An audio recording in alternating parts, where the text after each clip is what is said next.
Good morning, everyone. Welcome. I'm Son-In Ju, Deputy Director of Institute for Future Strategy here at Seoul National University. We have a great program this morning featuring a conversation with Dr. Edwin Feulner, as well as back-to-back presentation of two research clusters of our institute.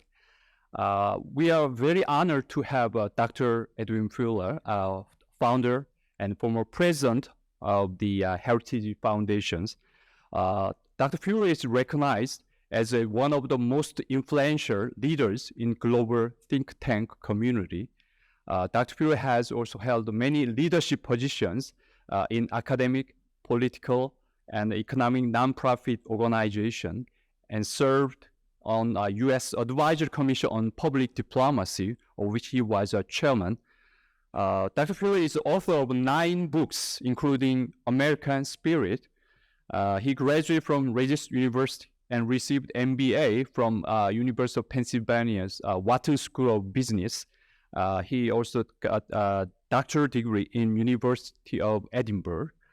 Now, I would like to invite the honorary director of our institute, former UN Secretary General Ban Ki-moon, to give a welcome speech, please.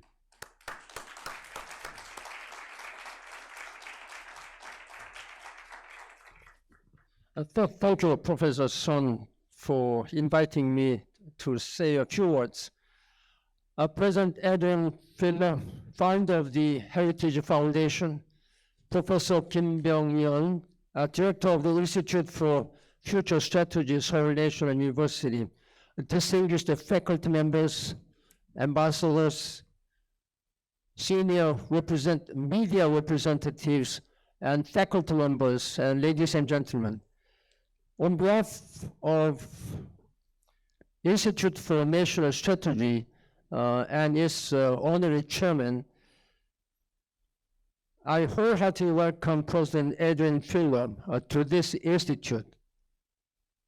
President Feulner, in fact, does not need introduction, since Professor Son-In Ju has introduced. I'll be just brief in introducing how we have been working together and how I am pleased to have you invited and say a few words at this time. As everybody knows well, he had served as president of the Feulner Foundation, Heritage Foundation, almost 40 years, and contributed to making the Heritage one of the most renowned think tanks in the world, upholding the conservative values in its core. His leadership has made the Heritage Foundation not just a permanent institution in the at the Capitol Hill, but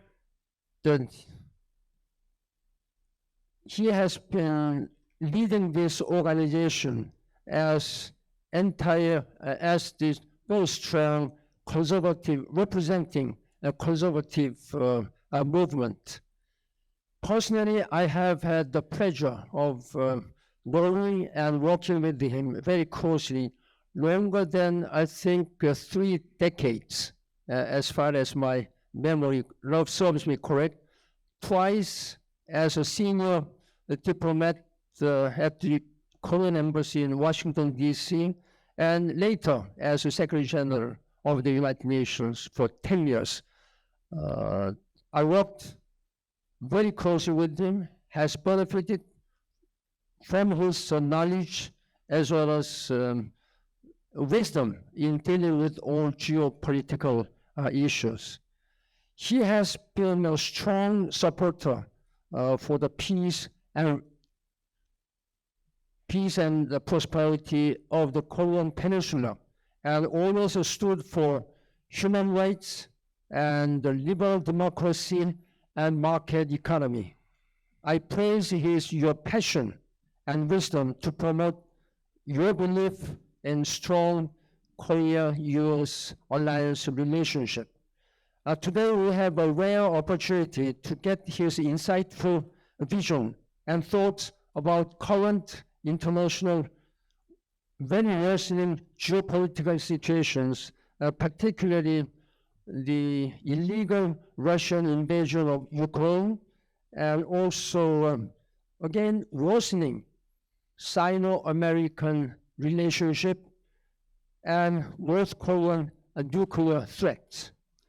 This Institute of Future Strategy was launched on February 24th. This year is just a 7-month-old, very young institution, but we are very much proud that this institute represents the strong commitment of the Seoul National University, my alma mater, and most of your alma mater here, to find some good solution to many difficult issues which Korea is now facing.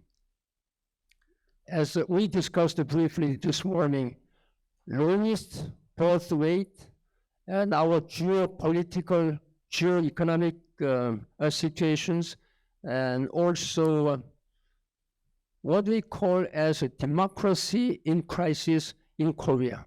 This is one of the very worst, very serious problems which we have to address at this time with all wisdom and intelligence of Seoul National University professors and students. That is the main reason this institute was established. Furthermore, those are high technology issues of artificial intelligence, semiconductor, electric battery, cast us a shadow of uncertainty of future of humanity. Korea is also facing with those particular challenges, as I said. When it comes to geopolitical issues, the surrounding major powers of US, China, Russia, Japan, and North Korea, particularly North Korea's recent nuclear threats, even indicating that they may use nuclear weapons if they feel there's an imminent threat against them. This is a very serious challenge for us. And this is by far the most threatening and this disturbing, disrupting all this international norm of peace and security, including NPT. Despite this, fortunately, the Seoul National University is blessed with the most qualified and the largest number of faculty members among the Korean academia. It is the right time and moral duty for SNU, Seoul National University, to mobilize its overall intellectual capacity to return its blessings to the nation and people. Against this backdrop, the Institute of Future Strategy is aiming to provide relevant and effective policies to the government, subsidiary organs within the government, and private sectors for responding for the challenges we are now facing. We must overcome the challenges and build a better future, better world for our succeeding future generations. Again, I extend my deep gratitude and warmest welcome to President Feulner for his taking time to visit this institute of the Seoul National University. I hope that today we will all be able to find out some solutions to address all these domestic and global challenges we are facing. And I think it is our moral duty now to make sure that we realize a better future for all. Thank you very much. Thank you very much, Mr. President Ban. Next, we have a presentation. Let's get started with the topic of international order and global Korea. Actually, I'm wearing another hat. I'm in charge of the research cluster on the international order and global Korea. We are at the very early stage of multi-year research projects. So what I can do at the moment is give us some sense. What's the key question we want to address and a core concept and logic we are developing. I'm going to make a 3-part presentation today. First part is about our research cluster approach to shaping international order as opposed to predicting international order, then I'm going to talk about how to conceptualize national interests of global Korea in terms of shaping international order. Then I will discuss what is called concentric multilateralism, 동심원 다원주의, as a principled position of Korean foreign policy. We are at the dramatic moments of upheavals and the change of international system. We'll feel tempted to make a prediction, but scholars are bad at predicting the future. Very few experts predicted collapse of Soviet Union. Very few experts predicted presidency of Donald Trump before he got elected. So we should be humble and open-minded to any change and surprise. Nothing is permanent except change. Lots of surprise are awaiting us in the future US-China competition. Our research class instead will give more focus to question of what we can do in order to shape some elements of international order. Given the growing power and status of Republic of Korea, international community is expecting ROK to make some contribution to order building. ROK is no longer in the periphery of international system. ROK is already in the core of international system. Regarding hard power and soft power, all the global index point to ascent of Republic of Korea to the world stage and the great potential to make a difference to international standard, international rule norm making, including global value chains. For instance, look at the global production network of K-pop. Artists, producers, and marketing all internationalized. We need to move away from the periphery country identity, which is focused on how to bandwagon great powers, as in the case of late Joseon dynasty, struggling to bandwagon Russian Empire, Chinese Empire, Japanese Empire. Today, Republic of Korea is different from the Joseon dynasty in many respects.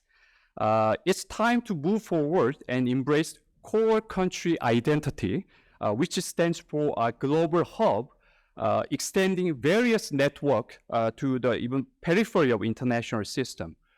We should not punch below our weight.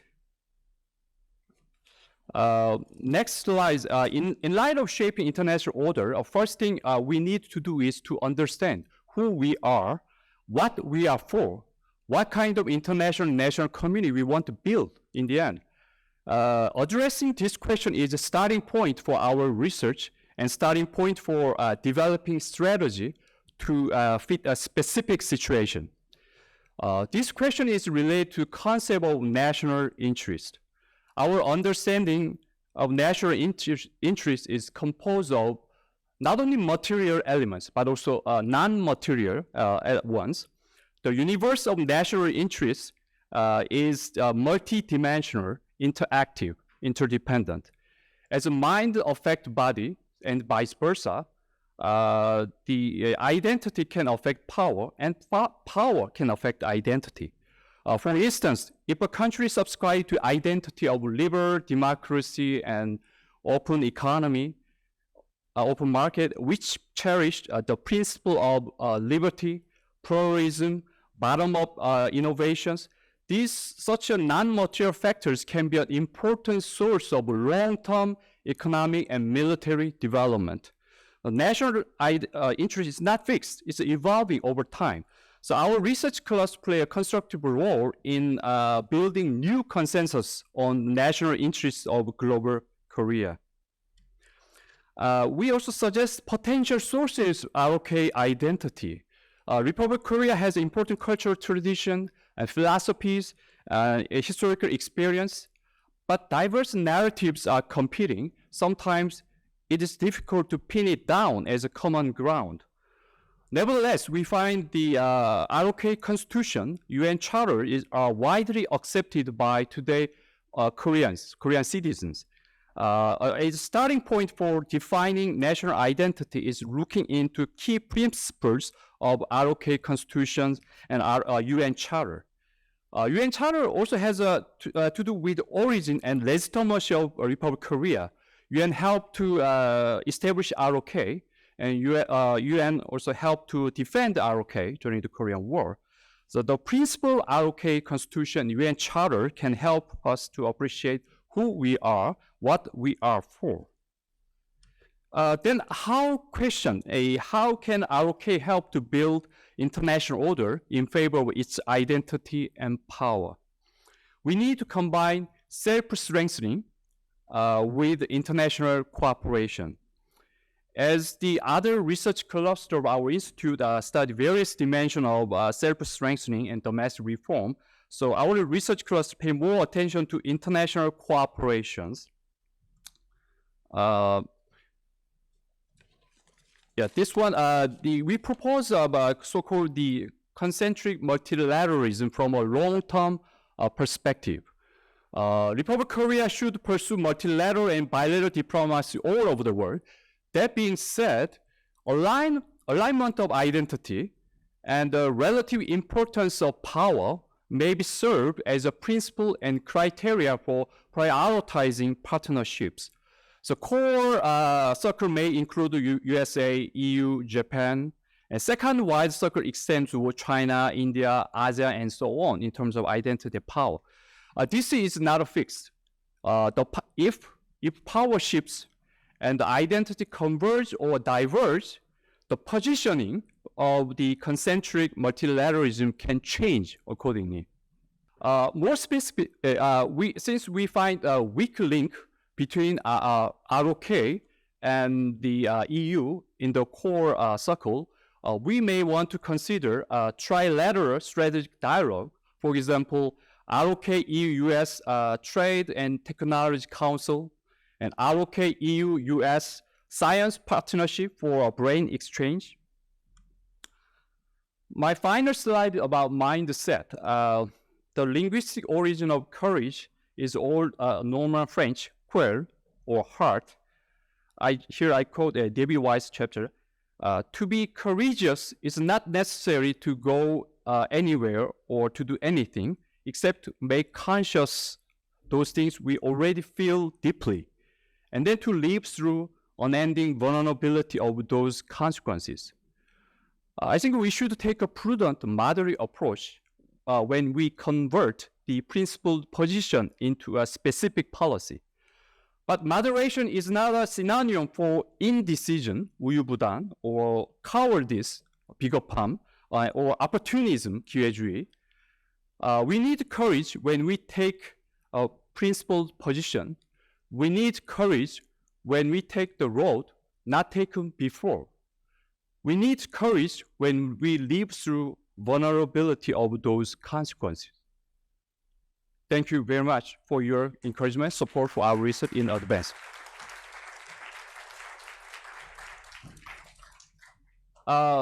Next, let me turn it over to the next speaker, Professor Park Jong-hee. Thank you for invitation. And I'm working with the other scholars in the economic security cluster, and my name is Jong-hee Park. And today I'm going to talk about what we studied for almost 5 months. And the title of the talk is Measuring Trade Power, and the subtitle, Export Power and Import Vulnerability. And why we talk about the trade power? First, our world is changing in the direction of economic security. The long decades of globalization and global value chain is replaced by the concerns about economic security. And economic security means simply national security strategy that uses economic policy tools to promote national interest. Why does it matter? Because the world is changing and the US and China is leading the direction, and other countries also follow, the European countries and Japan and also South Korea. And how does it differ? It will be very different from the world we observed in the last decade. Okay, so in the last decade, the global firms leading the radical changes in the economy, and the state is in the backseat. They try to provide the infrastructure and they try to provide the human capital. Now the game is changing. The state is upfront and the global firms becoming as sub-actors and supporting actors. And most importantly, international institutions, norms, regulations are weakening its power.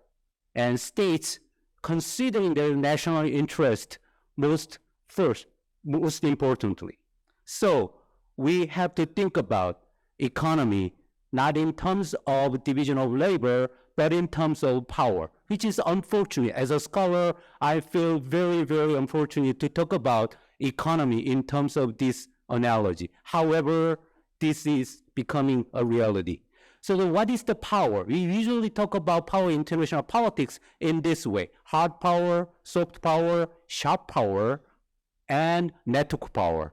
The red lines indicating the power concept closely related with economic security. Hard power, the direct power between country, and network power.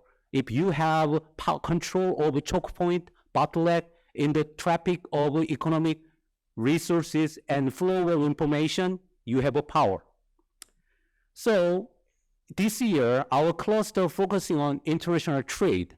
The economic security covers diverse topics like finance, technology, cyberspace, but we are starting from the international trade because there is a very, very solid foundation of data, and also we can easily quantify how much power resources country have. So for the sake of the presentation, I'm going to emphasize we are not talking about the motive, intention, identity, this kind of factor, which is not easily observable, but we are talking about the power resources. So in terms of power resources, we emphasize two aspects: opens capacity and deepens vulnerability. In the case of foreign disruption of trade, how much your economy can disrupt other countries' economy, how much your economy is vulnerable to the potential disruption by other country. Okay, brace for the numbers, but it's very simple. So for example, of Russia, Germany, natural gas transaction. Let's think about that. Why does it matter? Because Russia is an important player in the world economy. So the first category in the concept, the total share, we talk about the major exporters in the world. Ignoring the small, tiny economies, just for the purpose of computation, because we are talking about shares of the economy, how much the production is important to your economy. When we include the tiny countries, the computation is a little bit confusing. So we include 60 numbers of countries, which covers 98% of world trade. So in terms of trade volume, we are including almost all trade, but in terms of number of countries, it's 60 countries, which is a major exporter. The second category, why the Russia's natural gas is so important in Germany? Because Germany's natural gas importing is dependent upon more than 40% on Russia. So transferring the import line to other country is very difficult and very expensive. So the adjustment cost. So we set the bar at 0.4. That means if your country is dependent upon the import of certain product on another country more than 40%, then we consider is vulnerable. Okay? Then this number 0.4 can be changed. For the presentation purpose, we chose 0.4. And what is the next number? 0.1. Point one means why Russia is so important to Germany, because Russia is a main exporter of the natural gas. The more than 10% of natural gas around the world, Russia is providing. So when we consider a certain country, Russia, is a main exporter and also is more than 10% of the production on certain product, and finally, another country is dependent upon on your export more than 40%, then we consider that country, Russia, has export power in natural gas. And we compute this measure across more than 5,000 commodities. And the same way we consider import vulnerability. So the Germany has import vulnerability in natural gas toward Russia. So we counted over 5,000 commodities over 20 years. And then we can aggregate them at the country level. So how many products Germany have import vulnerability with Russia? And how many products Korea has import vulnerability with Japan? In that way, we can compute at the country level, which is aggregation across all different products. And also, finally, we can aggregate that number at the country level. So on average, how much power Russia has over all countries in the world economy, and how much power US has, how much power the China has. And finally, we can normalize them. So we can aggregate export power into percentage index. So given year, how much portion of the export power is covered by US or China or Russia, okay? And then that's the trade power index, okay? The maximum number is 100, the minimum number is negative 100. Okay, before I show the result, I'm going to show the conclusion first. First conclusion, China's rise in trade power. We all know that China's importance in world trade and economy is, rapidly, increased. However, in terms of power, does it true? Yes. China has become #1 trade power since 2006, and since then, China's export power increases and import vulnerability decreases. From 2001 and 2020, China's trade power index, maximum number 100, minimum number -100, rose from 9 to 37. Okay? If we narrow down to the high-tech export, the definition is from UNCTAD, China changes from 0 to 47, which is huge increases, because think about the maximum number is 100.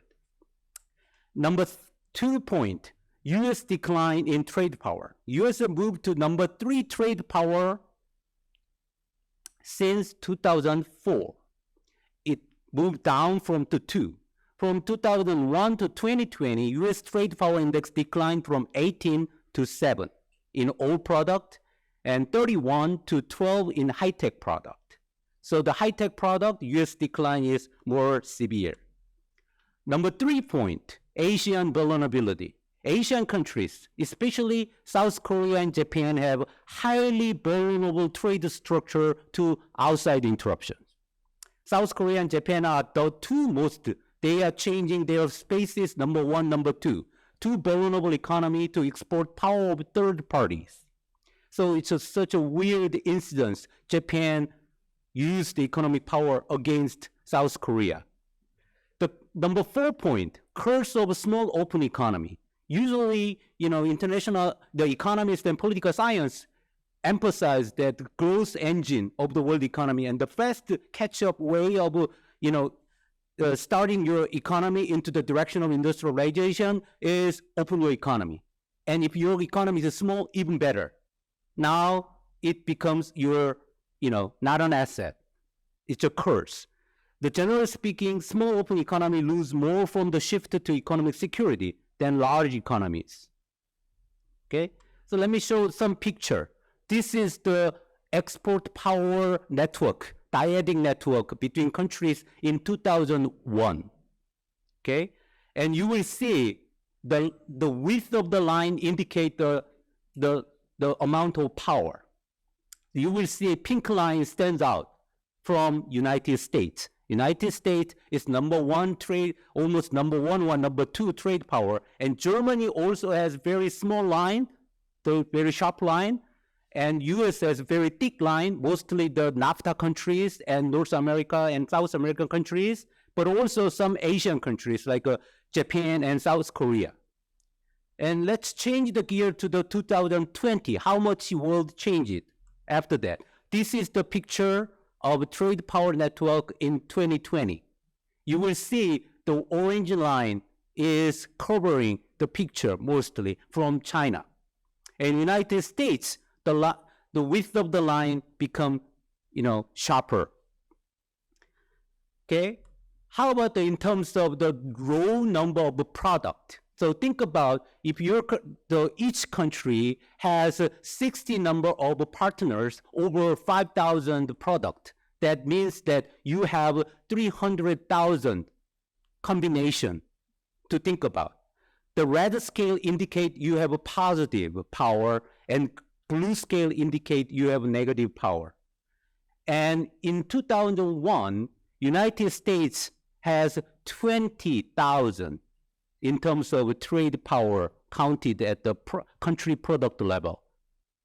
And Germany also has very strong export power, and China, in comparison, has half of trade power compared to the US.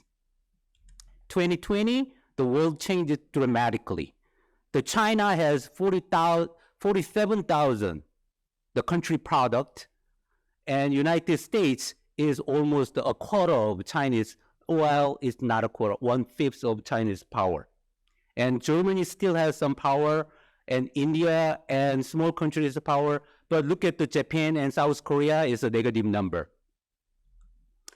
Okay, how about the ranking? This is the ranking. On the left-hand side is 2001, and right-hand side is 2020. In 2001, Germany and US is top leading trade power in the world. China is almost half of this trade power, and Italy and France and Japan follows. In 2020, the world changed dramatically. China's trade power, so remember, this includes all products. So it might include very, very minor, unimportant product, but we will consider every product has its own importance, whether it's an agricultural product or whether it's a very, very small, minor product. Okay, China, regardless of the characteristic of the product, is 37. Compared to China, Germany is less than half, and United States is very small, and Japan's power become negative in 2020. The ranking changes. Look at number one trade power in the early 2000s was Germany, and followed by US and China. And China's rise into number one export power started in 2006 and 2007. It stays there. But look at the Chinese power in export power and its import vulnerability ranking. China is very, very low in terms of vulnerability. That means their economy is less vulnerable than other countries. And in the lower-hand table, look at the Japan and South Korea. South Korea and Japan, among the 60 major countries, are top 1 or 2 import vulnerability countries. So South Korea and Japan, again, in the world of globalization and division of labor and task, this vulnerability was an asset to Japan and South Korea. We rapidly grew our economy based on this heavy dependence upon external economy. Now it becomes an important vulnerability. How about the high-tech? If we focus on the high-tech trade, the picture does not that different. Okay, 94 per product. Okay, it's almost similar. So I talk about in terms of offense and defense, but national security and military, one missing important part is alliance. Okay, if your economy is vulnerable and your offense capacity is limited, you can ally with other countries and compensate that weakness And one of the important economic alliance that we discuss these days, the Indo-Pacific Economic Framework. And I'm going to show one picture, well, I hope it is connected with the internet. Okay. I'm going to confirm everything. Okay, I'm going to try this as a... Okay, this is the 2020 Export Power Network. We are coloring countries in different way. First, green dots are democratic countries, and the red dot are non-democratic countries. And yellow, the orange dot are participants of Indo-Pacific Economic Framework. Okay, so even though China is #1 trade power, but the countries China has influence over is the main participant of Indo-Pacific Economic Framework, and also a lot of democratic countries. And US is declining relatively compared to China, but US is leading democratic countries and this participant of Indo-Pacific Economic Framework.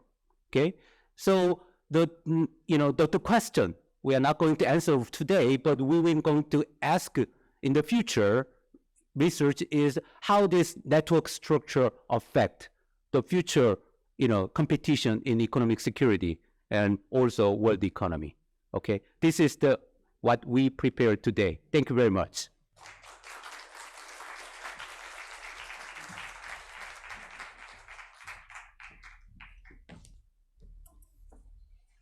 Thank you very much for your presentation.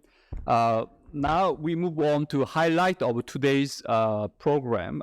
Please join welcoming Dr. Edwin Feulner and Professor Kim Byung-yeon, director of our institute.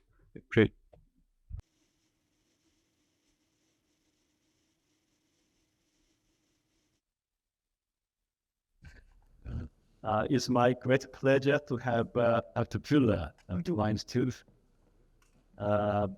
We have a lot of talks today. Basically, we are in short time, so perhaps we have to skip some parts of Q&A. I try to give some time to the audience afterwards, but please accept time is a bit limited. My first pitch is about the world order. Right. The world order we face is very uncertain and rapid changes. And the rivalry between the United States and China has been escalating.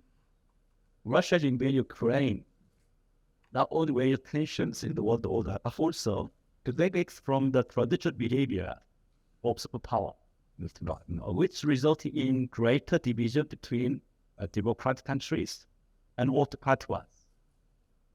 Are we seeing a sign of new Cold War or even hot war? Or kind of cycle? Some powers, compete. How long do you expect this kind of tension on conversation to last? Those are tall orders, Professor. First, I thank you very much for your warm hospitality today. Your colleague, Professor Sohn, for his introductory remarks at the presentations that both he and Professor Park made, and for my dear friend, honored advisor, Ban Ki-moon. One of the little things he mentioned was the founding of your institute was on February 24th.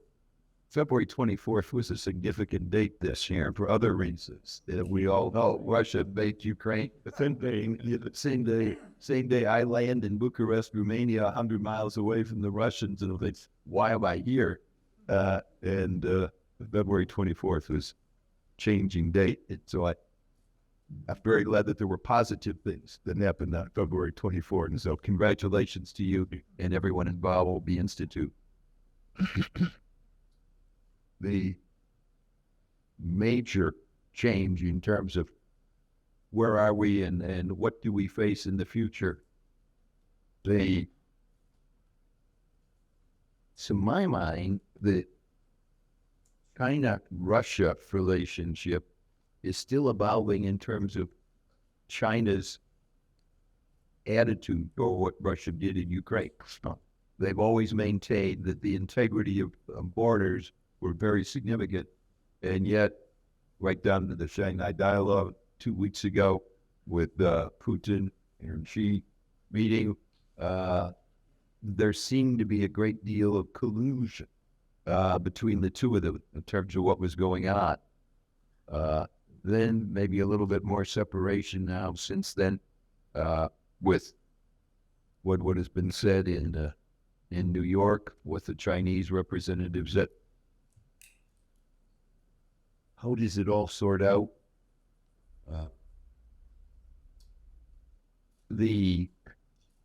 One of the phrases that was very popular in the United States a few years ago was strategic ambiguity.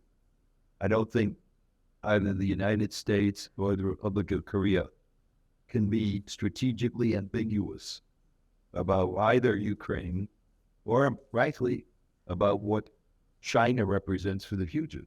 They are both significant threats to world order in terms of not balances, but in terms of how we all try to move forward. The almost universally denounced Russian invasion should have made Russia a pariah state. And then what do we hear? We hear Putin in fairly graphic terms talking about using nuclear weapons as kind of an ordinary thing. Maybe North Korea has been learning from Putin. I don't know about what they're doing with nuclear, and that's not something that's acceptable. Is this a Cold War? Regarding U.S.-Russia, it's never really been stable, even since the fall of the old Soviet Union. I remember shortly thereafter being invited by then President of Russia, Boris Yeltsin, come over with an American delegation and help them form a new constitution. So the draft of the constitution, at least, was prepared, was never adopted. Yeltsin was out, Gorbachev was in. Changes never quite happened the way we in the United States had hoped they would happen. So that was not my any kind of a real achievement in terms of helping with Russia. Then, fast forward, 1998, Deng Xiaoping. This is a new China. Feulner from Heritage on the right, together with my colleague from Brookings on the left, and CSIS and AEI and Peterson Institute. We all come together and we all say, yes, China should be admitted to most favored nation status with the United States. They should become a member of World Trade Organization because there will be a new China. 20-some years later, there is a new China. Part of it's very good. People say 400 million Chinese have substantially increased their economic standard of living. But at the same time, China is not exactly a good player in the world stage in terms of stability, in terms of working together with other people, with other countries. In the United States, this new look in China over the last 6 or 7 years, President Obama, to his credit, talked about a shift toward Asia.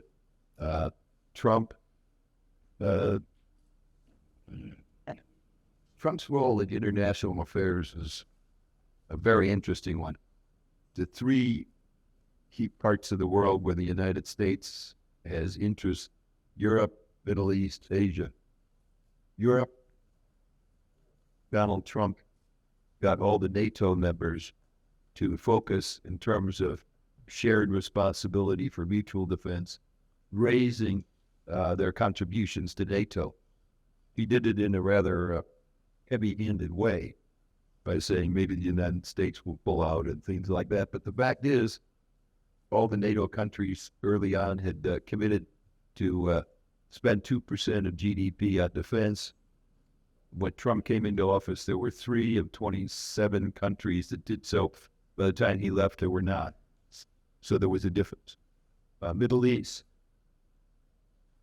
some shaky start, but then the Abraham Accords.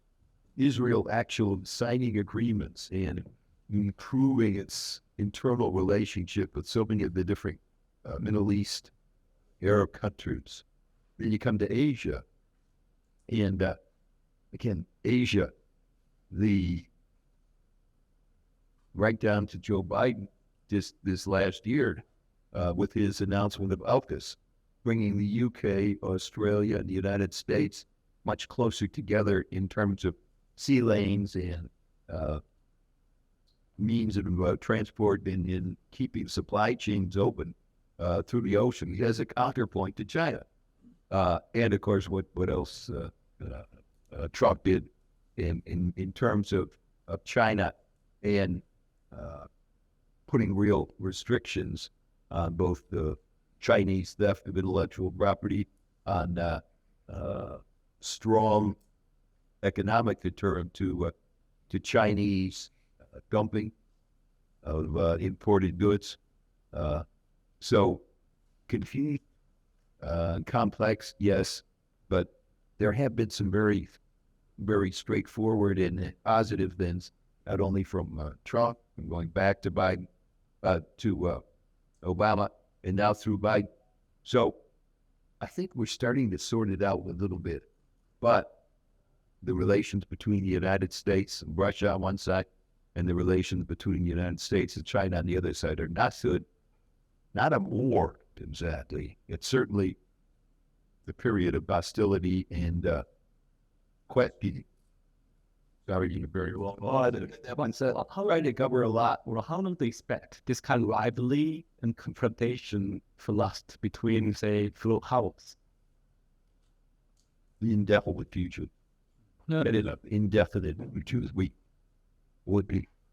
don't see the world the same way. The 4 autocratic nations that I at least mentioned, Russia, China, Iran, North Korea, they don't see the world the same way regularly elected governments do around the world. And I don't see that changing. There can be temporary agreements, I suppose. China that tries to do it through its Belt and Road Initiative. Russia tried before invading Ukraine to do it through their own economic assistance to Western Europe, Nord Stream, and gas production. But it's going to remain this way for a very long time. That we just look at the world in such a different way that we will find discrete areas where we might be able to agree, but by and large, there will be confrontation. Economists call this very change structured rank. Yeah, that is. China's recent aggressive and autocratic imperial annexation policies, a temporary phenomenon under Xi Jinping's rule, will they be a long-lasting strategy, reflecting China's emergence as global power and its national ambition and vision? And I know some people in the United States say that the United States and China should cooperate more and basically try to avoid confrontation. Perhaps Mr. Kissinger belongs to this group. some policymakers in South Korea, former incumbents altogether, believe that South Korea also should try to avoid confrontation with China, because Chinese foreign policy has been fairly prudent throughout its history. But I know that Professor Janusz Kornai, he passed away some ago, is Harvard professor, called China Frankenstein. What is your view on China? And are there any differences between Republicans and Democrats in their approach to this issue? Good. China is, by the definitions of both Donald Trump and Joe Biden, the major strategic challenge that the United States faces. It is, and here we've discussed in the past, the very delicate position that the Republic of Korea is in. You're between your major security partner on one side and your major trading partner on the other side, and that makes those kinds of decision-making questions very, very challenging. But for the United States, and increasingly on a bipartisan basis, both parties, skepticism about China being a good actor is very, very low. It's not just Marco Rubio, conservative Republican from Florida. It's also Mark Warner, liberal Democrat from Virginia, coming together and saying, we have to do things legislatively together in order to contain the power of China, whether it has to do in terms of soft power within the United States, shutting down the Confucius Institutes at U.S. college and university campuses, or whether it has to do with hard power, making sure that all of the 340,000 Chinese students studying in the United States, many of them in STEM subjects, are not, in effect, also looking for opportunities to take our ISX state-of-the-art secrets, in effect, back to China when they graduate or when they return home after having a job at a significant U.S. scientific place. So all these kind of intertwined challenges mean that the United States is taking a much more bipartisan such as look at what the U.S.-Chinese relationship should be. One of the things we've talked about is soft power. And sitting in my hotel room here in Seoul, I think I've talked about how the United States have been with soft power in the past. China's very, very good. I go through the clicker on the television set, see how many Chinese TV news channels are out there, all produced by the same Chinese government-controlled news agencies.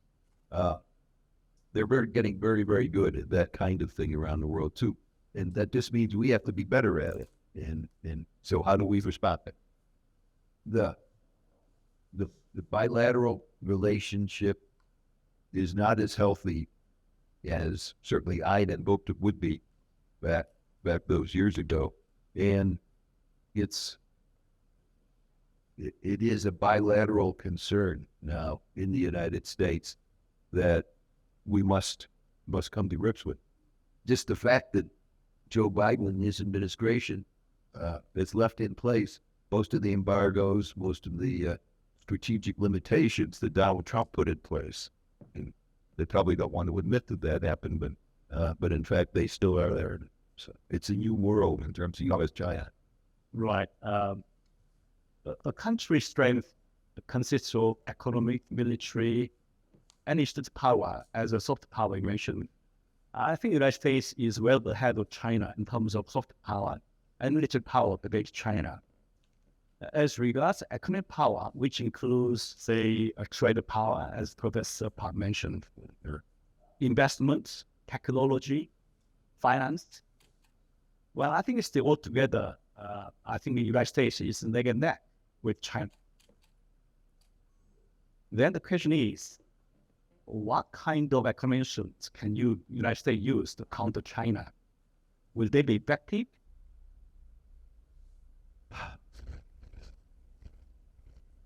I hope we're at least neck and neck with China. I am concerned when I see on the world news 2 hours before I came here today, Microsoft is increasing,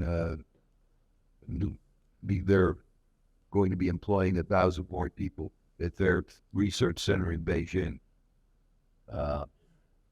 Microsoft, we always think of as being one of the icons of the American high-tech industry. So they're going from 16,000 to 17,000 employees in the PRC. It's not a good sign, I don't think. And maybe Microsoft will say, well, we're a world power, we're a world company, we're not just an American company. That's true. But again, it's a very sensitive thing that Neil, how do we regain a better footing in terms of economics? We're doing some of it. TSMC, Samsung from here, both building major chip facilities in the United States, $20 billion each, one in Texas, one in Arizona, to say, hey, supply chains, we have to bring back some of the critical components that are absolutely essential for high-tech industry and for a better standard of living for every citizen in the world, not just in the United States. And we have to not be reliant just on those high-tech items coming out of the PRC and the rather shaky relationship right now between Taiwan and the PRC. So there are positive things happening, but at the same time, it's an incredible challenge for all of us in the United States to come to grips with the fact that every time that my wife and I go out shopping or our children go out shopping, they bring back 5 items from a Walmart or wherever. Chances are 3 of them are made in China, somewhere else there. And and we like interdependence, but I don't think we ever thought it would be quite as much as we have now. Right. And so, anyway. Well, the Republican United States kind of support free trade. But Mr. Trump, this Republican, seem to have prioritized isolationism and protectionism in this presidency. This kind of sentiment is also found in Biden administration, especially in passing laws such as Inflation Deficit Act. I think the act is okay, but the influence on South Korea is not good. And it seems that the United States be consistent. On one hand, it wants to make strong allies with the like-minded countries. On the other hand, it aims to rebuild United States manufacturing sector, even at the interest of the allies. Are we seeing a kind of stable, in other words, pursuing these 2 goals at the same time, achievable, or will there be any better approaches? Yeah. First, I think I would probably not paint Trump in quite as stark a term as you do.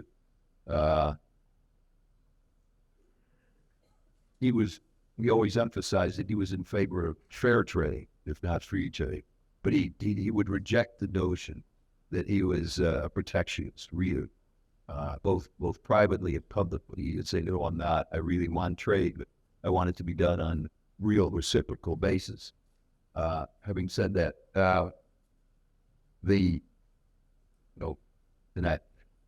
I have, as a conservative, had real problems with the Inflation Adjustment Act that passed the Congress on a strict partisan basis. No Republicans supported it at all. And what it did, and one of the problems, of course, that Korea particularly faces, was when the provisions were drawn, and the whole bill, several thousand pages long, was written in the space of like 24 hours by small groups of senators, congressmen, and their key staff aides. All of a sudden, there was a provision in there that if you were going to be producing an electric vehicle, the battery and the production facility had to have been in place for, I think it was 3 years. Well, Hyundai and Kia, the only two Republic of Korea companies that manufacture automobiles in the United States, either one of them met that standard. So all of a sudden, I and everybody else in every think tank are getting phone calls saying, why did they do this to Korea, especially after Korea had to renegotiate the Chorus FTA under Trump in order to make sure that everything was equal and all, and then the United States kind of knocks Korea over the head with this inflation adjustment. And I gather that and the sidelines at the UN meeting in the UN General Assembly this week, that a senior U.S. State Department official and I think number 2 in your foreign ministry had a bilateral discussion that talked specifically about that. So the notion that the U.S. bilateral relationship with the ROK is being disturbed because somebody came out and kind of hit the Korean manufacturing facilities in the United States, which employ tens of thousands of Americans to make those great cars. I always have to add that my wife says her Genesis G90 is far and away better than the Lexus she had before that. So, but here we are, kind of distracted by that kind of small thing, and so much to do, and the second example, under Trump, the Trump administration, Q-Cells, part of Hanwha, the Hanwha Group, opened a major production facility in Dalton, Georgia, employing, I think, 1,100 or 1,200 American workers to make solar panels in the United States. Right now, Chinese solar panels are coming in at a much lower tariff rate than they had been before, which makes the Q-cell solar panels being sold in the United States, being produced in the United States, less competitive. Why are we doing this when we say we want to be self-sufficient, particularly in terms of beef headage and things like that? That there are things, it's fine to talk in broad general principles, but sometimes it comes down to very specific cases, and that's where we need to do a lot more work too. Right. You also relates to politics in the United States. Yeah, and It is reported that this election forecasting shifting toward Democrats. Some even argue that Democrats hold a narrow advantage of Republican counterparts, say 48% to 44%, according to midterm tracker from Morning Consult. What is your view about the outcome of this midterm election, and more importantly, Trump question? Do you expect that Mr. Trump will run again for the election next presidency? And as a Republican, do you think that Mr. Trump is more asset for Republicans or risk?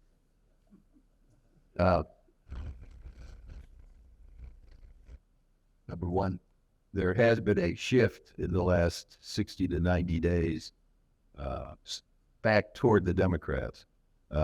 Still, if you look at the United States on the right track or wrong track, real clear politics, overwhelmingly on the wrong track. And Biden's approval rating, strongly negative still. Inflation, major concern for Americans is very high.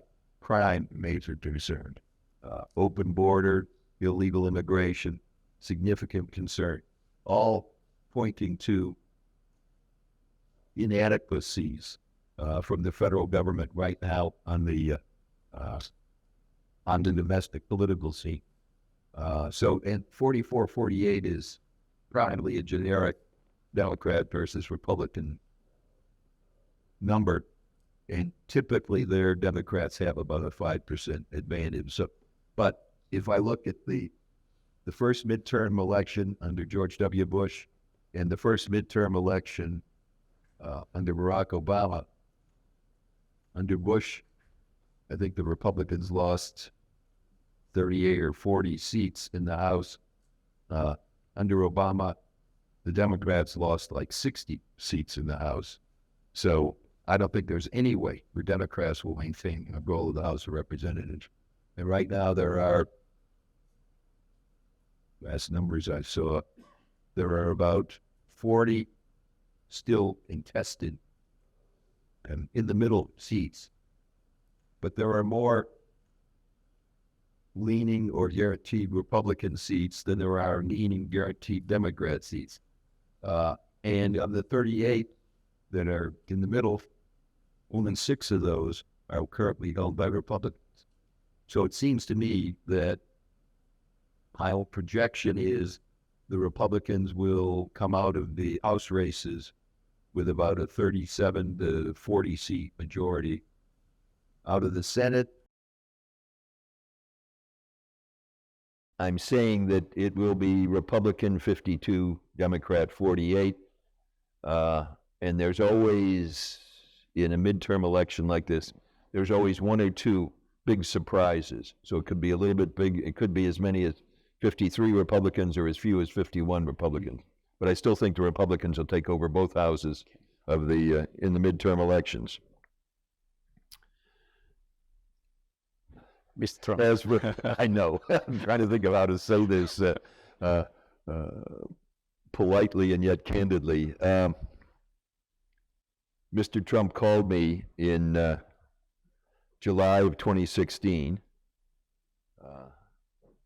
He reminded me that we had met one time at a Wharton School alumni event in New York City, and I admitted that I remembered that.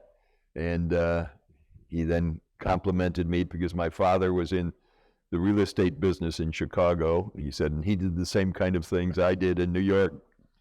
I said, well, Mr. Trump, I think you were a little more successful than my father was. He said, no. He said, I know he put together some big deals. So anyway, he flattered me. Then he said, would I lead his domestic transition team,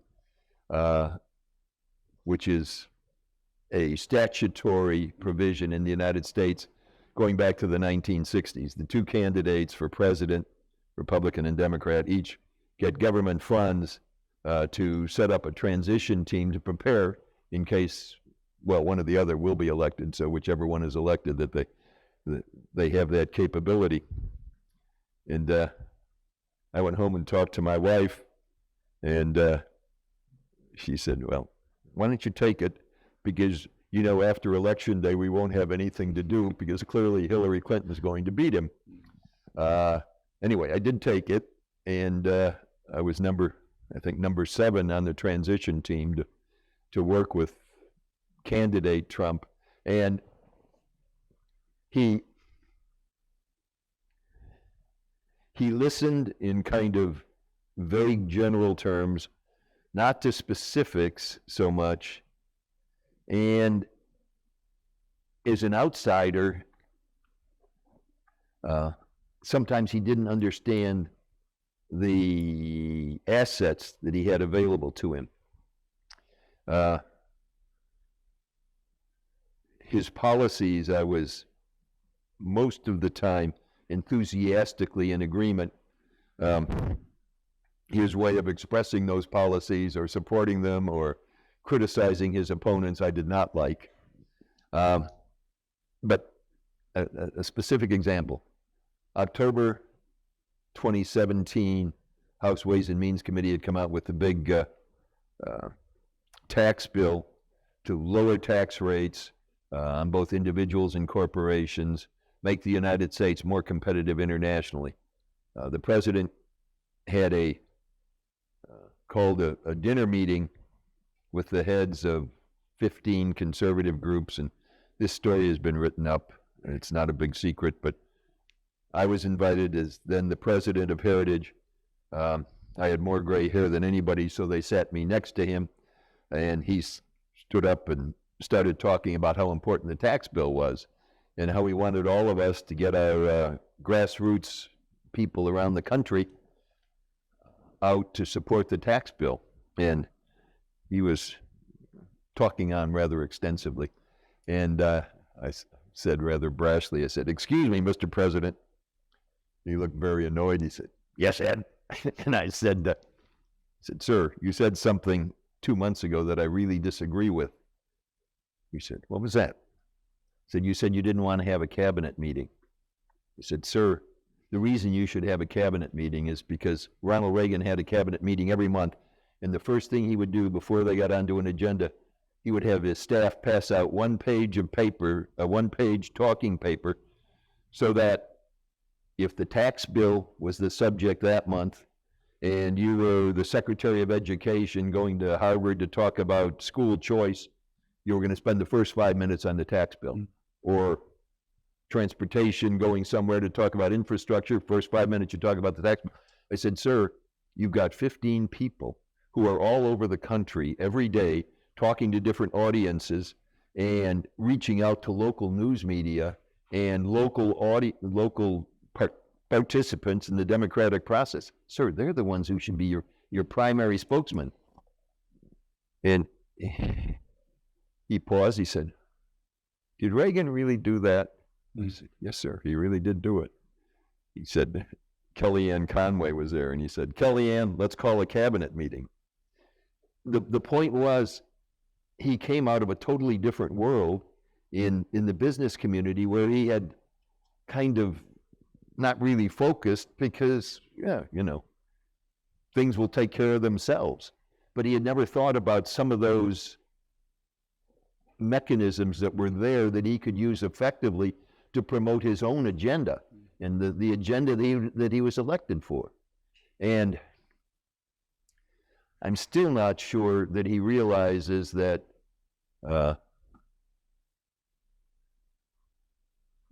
putting it the way my grandmother used to tell me as a very brash young person, she said, "Remember, God gave us 2 ears to listen and only 1 mouth to talk."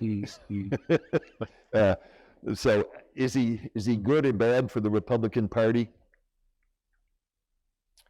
The enthusiasm for him among more than half the Republican voters is still very, very great.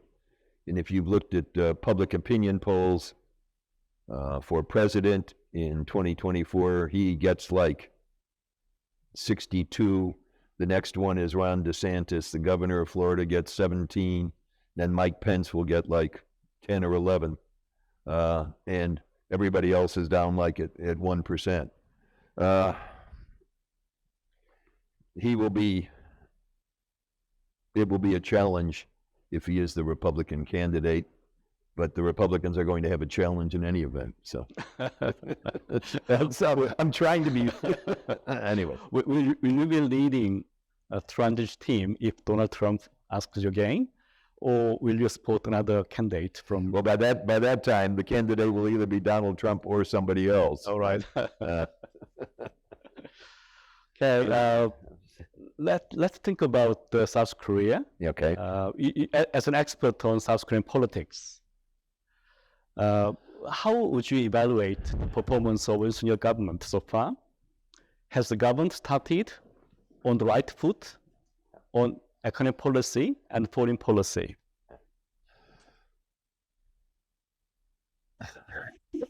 I had the great honor to meet President-elect Yoon 2 weeks before he was sworn in. And the first question he asked me, he said, "Korea is number 19 in the Heritage Foundation's Index of Economic Freedom. How can we be higher?" I said, Mr. President-elect, there are three things you must do. Number one, cut taxes. Number two, reduce regulation because the bureaucracies tend to strangle not only the big companies, but also the SMEs who are trying to get started, and it's very hard if you're an entrepreneur to get a new business started. I said, number three, tell the world about what Korea is doing at the edge of technology, the edge of modern living for people around the world, and emphasize the positive things that are happening here. He thought for a minute, and he said, I will work on regulation. I like the idea of talking about what we do. He said, but cutting taxes, he said, that will be very hard in the National Assembly. He said, I need more support there. And he said, and then he looked at me very seriously. He said, you know, I have read Milton Friedman. I know what Milton Friedman recommends. I said, well, you know what I'm saying. But the neat thing was, 10 days later, as you know, Joe Biden, first trip as president to Asia, first stop on his first trip to Asia, Seoul, Korea. Second day, President Yoon, now sworn in as the president, takes him down to the Samsung Electronic University south of Seoul and shows him what Korea is able to do in terms of this sort of thing, like going to the Microsoft campus in Seattle or something like that, Google in Silicon Valley, and proudly shows off what Korea is able to do. And that kind of public diplomacy, I think, is very, very important for what Korea is doing. Then the next big thing, I read carefully and liked very much his inaugural speech, challenging the people of Korea and using the word freedom and the opportunity that he wanted to present to every Korean citizen. Then going back to world affairs, to show up as a senior observer at the Madrid NATO summit was, I think, a very important indication that Korea's role in the world is more than this middle-sized Asia country. Then, after that, taking a good hard look at what's happening in Eastern Central Europe, and all of a sudden there was Poland going from 2.4% of their GDP on defense to 4.1% this year and up to 5% next year. And who are they buying from? Korea. Hanwha with howitzers, Hyundai Rotem with the tanks, Korea Air with the 150 airplanes. This is a new kind of a coming out of Korea in terms of importance in world affairs as a trusted provider. So it's not just the Boeings, the General Dynamics, the Lockheeds. It's also now it's Koreans who are at the forefront of that kind of thing. So I'm very, very positive in terms of where the president is going. And I kind of scratched my head this morning about, I'm not quite sure what happened when the president left his microphone on in New York City. Maybe an embarrassing moment, I don't know, but I'm not sure how those kinds of things happen. Anyway, I'm positive with where he is going, and but your National Assembly elections are not until early 24, right? No. Yeah. So getting those tax cuts lowered, I'm afraid. Ways. Okay, time is up. Almost late by 20 minutes. Oh my gosh. I'd like to have just one question from the floor, if we have any question. Otherwise, would you like to join me thanking Dr. Feulner with a warm round of applause? Thank you so much.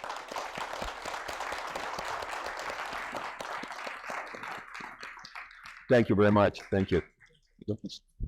Thank you. So we have reached the end of the program. Yes, I wish to end now by express my gratitude to those who helped in the preparation and the conduct. And special thanks to the Anthony Kim of Heritage Foundation, who is absent today, but he proposed the initial idea of this event and make things happen behind the scene. Okay, we look forward to seeing you again in the next event, our institute, and thank you very much. Okay, but goodbye.